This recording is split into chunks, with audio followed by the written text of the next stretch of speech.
السلام عليكم ورحمة الله وبركاته حبايبي طلاب الصف العاشر، أهلا وسهلا بكم مع واحد من أسهل وأمتع دروس الترم الأول بإذن الله. التمثيلات البيانية للتحويل. يعني إيه يا مستر الكلام ده؟ التمثيلات البيانية للتحويل دي يعني عبارة عن رسم بياني بيمثل علاقة بين حاجتين. يعني إيه يا مستر رسم بياني أساسا؟ رسم بياني ده يعني محور أفقي زي اللي أنا شايفه ده كده، مع محور رأسي، يعني خط أفقي مرسوم بالعرض مع خط رأسي مرسوم بالطول، وفي علاقة ما بينهم. الخط اللي مرسوم في النص ده هو بيمثل العلاقة ما بينهم. طب يا مستر أنا بحط البيانات بتاعتي إزاي؟ يعني طب يا مستر أنت قلت لي التمثيل البياني للتحويل يعني علاقة بين حاجتين أنا برسمهم في شكل بياني، صح كده؟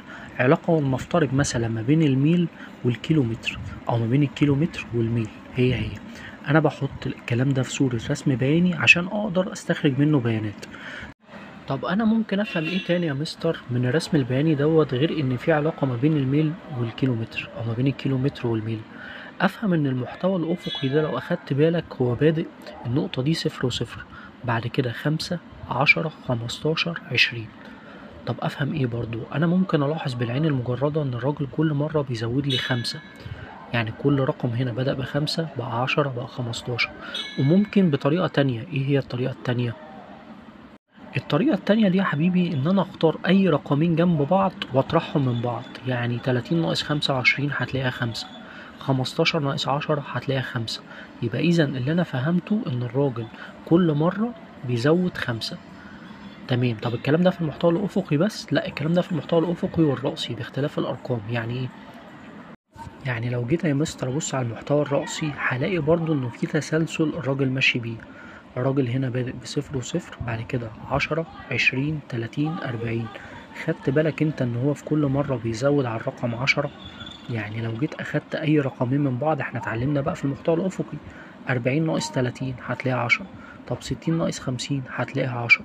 او بمجرد النظر ان انا ابص الراجل بدأ ب10 وبعد كده زود 10، يبقى اكيد هيزود 10.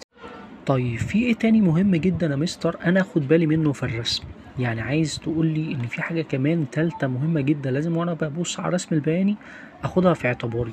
شايف المربعات الصغيرة قوي دي كده؟ لو انت خدت بالك هتلاقي مربع كبير، المربع ده جواه مربعات صغيرة. المربعات الصغيرة دي لو جيت عديتها هتلاقي 10 سواء بالطول او بالعرض. لو عديت كده هتلاقي ال10، يعني البداية بتاعتي 10، كل 10 فيهم 10 سنون. مستر يعني ايه؟ مش فاهم. يعني انت خلاص عرفت ان ال10 سنون دول هي البداية بتاعتي. لو لقيت رقم زي هنا 10 هقسم 10 على 10، يبقى اذا كل خط من دول بيمثل واحد. طب لو لقيت زي كده في العرض يا مستر 5، هقسم 5 على 10، يبقى كل خط صغير من ال10 خطوط الصغننين اللي انت شايفهم بالعافية دول بيمثل نصف فقط لا غير. يبقى انا عشان اجيب قيمة الخط الصغير اللي انا شايفه ده اللي هم عددهم دايما ولابد وحتما يكون 10، بقسم الرقم الأولاني ده على 10، 5 على 10 اللي هو عدد الخطوط دي، عشان أعرف كل خط عندي بيمثل لي كام، عشان لما أجي أحل مثال زي ما أنا هحل كمان شوية أبقى فاهم. طب ده بالنسبة للأفق. طب والعرض الرأسي يا مستر؟ الرأسي بقسم الرقم الأولاني اللي هنا ده على 10. لو جيت قسمت 10 على 10 هيديني إن قيمة كل خط من دول بواحد، ولو قسمت 5 على 10 هيديك نصف. طب انت يا مستر قلت لي دلوقتي الخط الافقي والخط الرأسي، وافهم ازاي بيوزع الارقام والعلاقة ما بين حاجتين، والخط اللي في النص اللي بيمثل العلاقة والكلام الجميل ده كله. الكلام ده بيجي في الامتحان بصورة ايه يا حبيب قلبي؟ زي المثال اللي عندي كده، بيقول لي استخدم التمثيل البياني المجاور، قصده على الشكل ده، عشان تحول من 10 ميل لكيلومتر. طيب انا عندي اهو المحتوى الافقي او الخط الافقي، حاجة عند ال10 وهرسم خط طالع لفوق، وهرسم خط طالع لفوق. زي ما قلنا الخط اللي انا هرسمه دوت هيمثل نقطة هنا، النقطة اللي هو بيمثلها دي هجيب المسطرة وامشي بالعرض كده اهو كده اهو كده اهو كده اهو واقفلها. يعني هرسم خط كده نازل من عند ال10 طبعا بالمسطرة مش بايدك، وهرسم خط تاني كده وكده. زي ما قلنا يبقى انا فهمت ان كل 10 ميل هتساوي 19 كيلو. جبتها منين ال19؟ انا قلت لك انت بتاخد اول رقم من هنا وتقسمه على 10 عشان تعرف كل خط من الخطوط دي بيمثل كام. الخطوط الصغيرة خالص دي دول لازم يبقى عددهم 10. طب الخط الواحد بيساوي كام؟ بقسم اول رقم من هنا على 10. فبالتالي هو ما جابش ال20، هو اقل من 20 بخط اللي هو قيمته كام؟ 19. تمام كده. طبعا الارقام دي ارقام تقريبية، يعني التحويلات دي احنا بنعملها بصورة شرح كده بسيط عشان انت تفهم. طب هنا بيقول لي 12 ميل عايزين نحولهم لكيلو.